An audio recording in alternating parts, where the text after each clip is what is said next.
2020 to me always sounded like a year right out of a science fiction story, and I cannot deny it did turn out to be quite like that.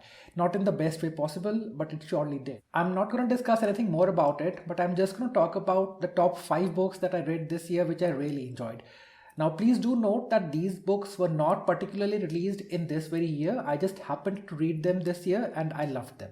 Before I get on with the list, I will put out 3 special mentions, the books which I really enjoyed but didn't really make the cut. To begin with, The Girl with the Pearl Earring. Now, this was one very pleasant book which didn't really have a plot particularly, and those of you who have a background in art would know that how important this particular painting is. So this book basically tells you how that painting came into being. There are no major plot twists, there are no upheavals. It's just a pleasant read, and I really enjoyed reading it. Then I have The Ice Dragon by George R. R. Martin. Now, we all know who George R. R. Martin is, and his famous Game of Thrones and the Song of Ice and Fire is something which has become a very strong icon for the popular culture. Now, this book was written way back in 1980, and it was published in a fat volume of short stories and novellas that came out back then. I'm forgetting the name of that book, but I happen to read it now, and it's a nice pick if you want to read a quick short fantasy story. Then I have Salman Rushdie's Quixote. Now, if I was ever to force anyone and make someone read a book, it would be this particular book.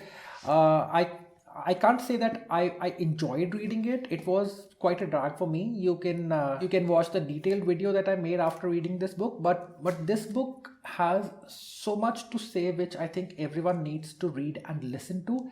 So this is a strong recommendation as well. Getting on with the actual list, at number 5 we have Always Lived in the Castle.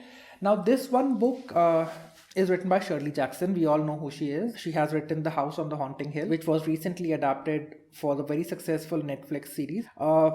Again, not a major plot that this book follows. It just talks about the themes of alienation and the hidden dark secrets that a family might have. Again, there is one house which is a very strong character in the book, gothic in its shades.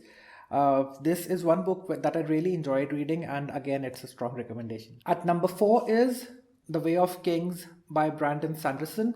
Now, it's quite a put off for me now to watch and read stories which they call grim dark, which are so dark and full of violence and everything. That's something right now which I don't have a palate for. But The Way of Kings is epic fantasy which is set in a fantasy world, and it is not as disturbing and as dark as most of the fantasy books are that we get recently.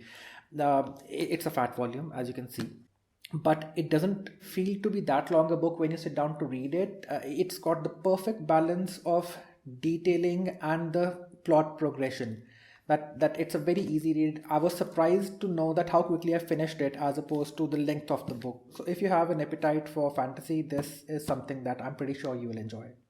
The Sense of an Ending was a book which had been in my list for a very, very, very long time, and I just happened to read it now because of a book club that I am part of, and they picked it up as the book of the month, so I sat down to read it finally. This is such a condensed book, and it has so much that makes you think and ponder upon. It's not even funny. It was literally like after every page I sat down and I wanted to interpret and understand what was actually being said and what all it actually meant. Again, this book does not have a particular plot, so if you're looking for a plot-driven book, this is not the book for you. But if you want to taste what literary fiction is like, and if you've never read literary fiction before, this may be a good entry point for you. It also turns out that this book is a part of syllabus for some literature courses and degrees in India. So I'm also going to make a detailed video which will talk about the themes and the characters and the motives of this book.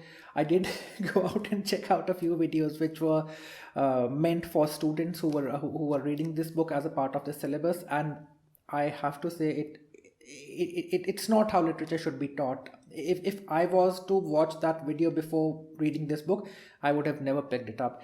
There's this huge discussion. I have a huge disagreement with how history is taught in our schools and colleges, and how literature is taught in our schools and colleges. So if you've read this book already, I have a feeling you will enjoy watching that video as well. And if this book is a part of syllabus for your course, then that would definitely be very helpful for you. At number 2, we have Madeline Miller's Circe. Now, this is one book which I thoroughly enjoyed, based on a myth from the Greek mythology. This book dwells on one particular character from the Greek mythology, and I felt it was so well written. It was an absolute treat from the beginning to the end. It paints such a vivid picture of the world that it wants to talk about. The whole world just comes alive, from the land to the trees to the people to the landscapes and everything. And if you have an appetite for mythological fiction, this is a book which you just can't miss.